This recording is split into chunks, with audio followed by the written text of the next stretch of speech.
Assalamualaikum warahmatullahi wabarakatuh. Kenalkan, saya Siska Agustin, NIM A1C31843, mahasiswi Pendidikan Fisika Universitas Jambi. Baiklah, di sini saya akan menjelaskan materi tentang hukum Newton. Adapun tujuan pembelajarannya, siswa mampu mendeskripsikan kedalaman, keluasan, urutan penyajian, dan contoh penerapan, serta menyusun rencana dan melakukan simulasi kegiatan pembelajaran materi hukum Newton.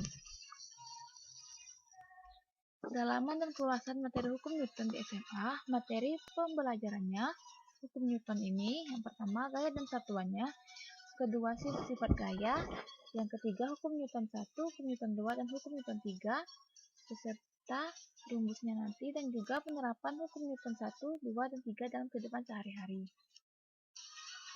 Langsung saja, yang pertama gaya dan satuannya. Gaya adalah tarikan atau dorongan yang terjadi terhadap suatu benda. Gaya dapat menimbulkan perubahan posisi, gerak, atau perubahan bentuk pada benda. Gaya termasuk ke dalam besaran vektor karena memiliki nilai dan arah. Seperti gambar ini. Kita menari, dia memiliki gerak dan juga gaya yang kita berikan. Dan gaya bisa tarik atau tolak timbul karena fenomena gravitasi. Adanya pengaruh gravitasi, magnet, atau yang lain sehingga mengakibatkan percepatan. Atau dilambangkan percepatan dengan A. Simbol umumnya satuan SI, Newton, atau N, dalam satuan dasar standar internasional 1 kg meter per second kuadrat, turunan dari besaran lainnya F sama dengan M dikali A, massa dikali percepatan. Kemudian selanjutnya, ada sifat-sifat gaya. Yang pertama, gaya dapat mengubah arah gerak benda, gaya dapat mengubah bentuk benda, dan yang ketiga, gaya dapat mengubah posisi benda dengan cara menggerakkan atau memindahkannya. Di gambar ini, F kurang dari sama dengan Fs benda diam, F lebih dari sama dengan Fs benda bergerak. S sama dengan S kali Newton. Dan F gayanya lebih sama dengan massa kali gravitasi. Kemudian kita masuk ke hukum Newton. Hukum Newton 1 berbunyi ketika tidak ada resultan gaya yang bekerja pada benda, benda akan tetap diam atau bergerak lurus dengan kecepatan tetap.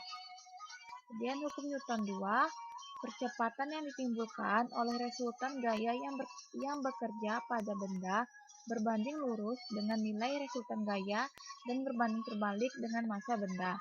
Arah percepatan sama dengan arah resultan gaya.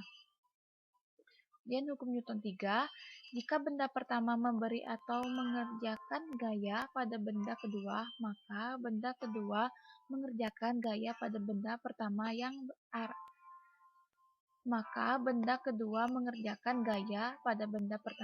besarnya sama namun arahnya berbeda.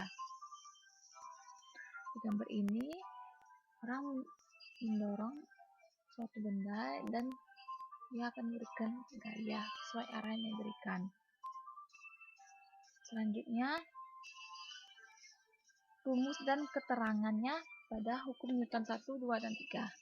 Pada hukum Newton 1, sigma F sama dengan 0 atau resultan gaya dengan satuan kilogram meter per second kuadrat. Hukum Newton 2, F sama dengan massa dikali percepatan. Keterangannya F ini gaya dengan satuannya Newton, M ini massa benda dengan satuannya kilogram, A ini percepatan dengan satuannya meter per second kuadrat. Kemudian hukum Newton 3 dengan rumus F aksi sama dengan min F reaksi. Kemudian pada hukum Newton 3 ini terdapat gaya gesek, gaya berat, dan juga gaya berat sejenis. Pertama, gaya gesek, rumusnya Fg sama dengan mu kali N, dengan keterangan Fg sama dengan gaya gesek dengan satuan Newton, mu sama dengan koefisien gesekan, dan N sama dengan gaya normal dengan satuan N. Kemudian gaya berat dengan rumus W sama dengan massa dikali gravitasi dengan keterangan W sama dengan gaya berat, satuannya Newton, M sama dengan massa benda dengan satuan kilogram, G sama dengan gravitasi bumi dengan satuan meter per sekon kuadrat. Kemudian gaya berat sejenis dengan rumus S sama dengan P kali G. Dengan keterangan S sama dengan berat jenis dengan satuan N per meter pangkat 3 atau meter kubik. P sama dengan massa jenis dengan satuan kilogram per meter pangkat 3 atau meter kubik. G sama dengan berat benda dengan satuan Newton. Kemudian penerapan dalam kehidupan sehari-hari pada hukum Newton 1.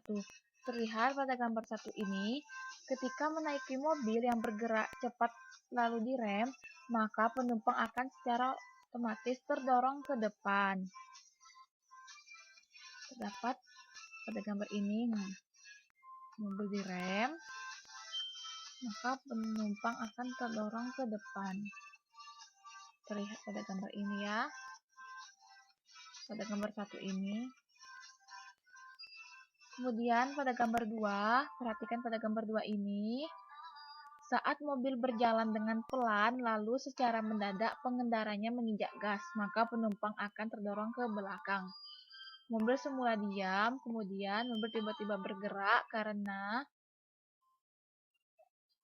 pada saat ini pengendaranya menginjak gas, maka mobil tiba-tiba bergerak. Dan selanjutnya, penerapan dalam kehidupan sehari-hari pada hukum Newton 2. Perhatikan pada gambar 1 ini, ketika kita menggelindingkan sebuah bola di atas tanah yang datar.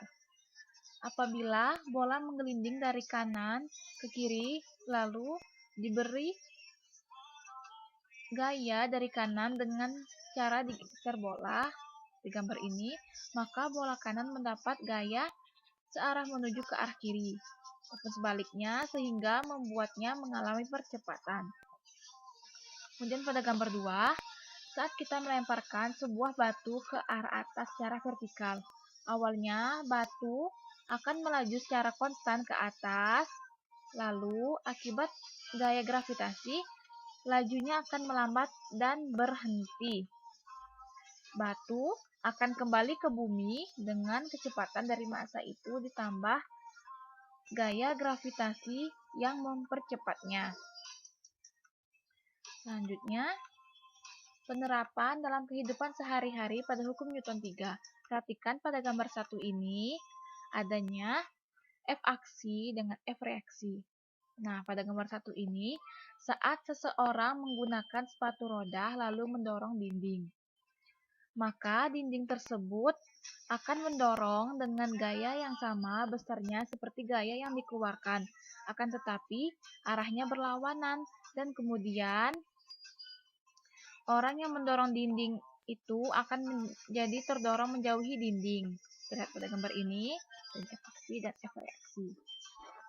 Kemudian pada gambar 2 dan 3 ini, saat kita melempar bola ke arah lantai bawah, maka bola akan memantul lagi ke atas. Nah, perhatikan gambar ini, adanya aksi dan reaksi. Nah, maka bola akan berbalik atau memantul dengan kekuatan yang besarnya sama seperti saat kita melemparkannya. Dapat pada gambar ini. Oke, selanjutnya penerapan dalam kehidupan sehari-hari pada hukum Newton 3. Yang pertama tadi ada gaya gesek. Nah, pada gambar 1 ini perhatikan pada saat kita melakukan percobaan, yaitu sebuah balok yang ditarik menggunakan neraca pegas pada alas kaca, kayu, dan keramik. Nah, setiap alas ini mempunyai gaya gesek yang berbeda. Pada alas kaca, dia mempunyai gaya gesek yang cepat. Kemudian pada kayu dia akan mengalami gaya gesek yang lambat. Dan pada keramik dia akan mengalami gaya gesek yang tidak terlalu cepat atau tidak terlalu lambat. Nah, pada gambar 2 ini perhatikan seseorang yang sedang mendorong meja. Pada saat kita mendorong meja, maka kita akan mendapatkan gaya gesek. Nah, setiap gaya yang bekerja pada benda tentu memiliki arah gaya. Oleh karena itu, benda akan bergerak sesuai dengan arah gaya yang bekerja. Nah, sudah selesai. Selanjutnya, Penerapan dalam kehidupan sehari-hari pada hukum Newton 3, gaya berat dan berat sejenis. Nomor 1, 2, dan 3, perhatikan. Ini merupakan neraca Ohaus. Dalam melakukan percobaan, biasanya kita saat praktikum, kita menggunakan neraca Ohaus ini untuk bedakan massa dan juga berat. Misalnya pada saat mengukur kubus dan dibedakan banyaknya kubus untuk melihat perbedaan hasil pengukurannya. Nah, selanjutnya kesimpulannya yaitu hukum Newton adalah hukum yang mengatur tentang gerak. Hukum gerak Newton itu sendiri merupakan hukum yang mendasar. Dalam kehidupan sehari-hari, gaya merupakan tarikan atau dorongan. Misalnya pada waktu kita mendorong atau menarik suatu benda. Hukum 1 Newton berlaku pada benda kecepatannya konstan atau tidak memiliki percepatan. Sedangkan hukum 2 Newton berlaku pada benda yang kecepatannya tidak tetap sehingga memiliki nilai percepatan. Hukum 3 Newton tentang gerak menyatakan bahwa bila suatu benda melakukan gaya pada benda lainnya, maka akan menimbulkan gaya yang besarnya sama dengan arah yang berlawanan. Baiklah, terima kasih. Terima kasih saya sudah menyaksikan ini. Terima kasih atas waktunya dan perhatiannya. Semoga materi pembelajaran ini bermanfaat untuk kita semua. Saya akhiri. Assalamualaikum warahmatullahi wabarakatuh.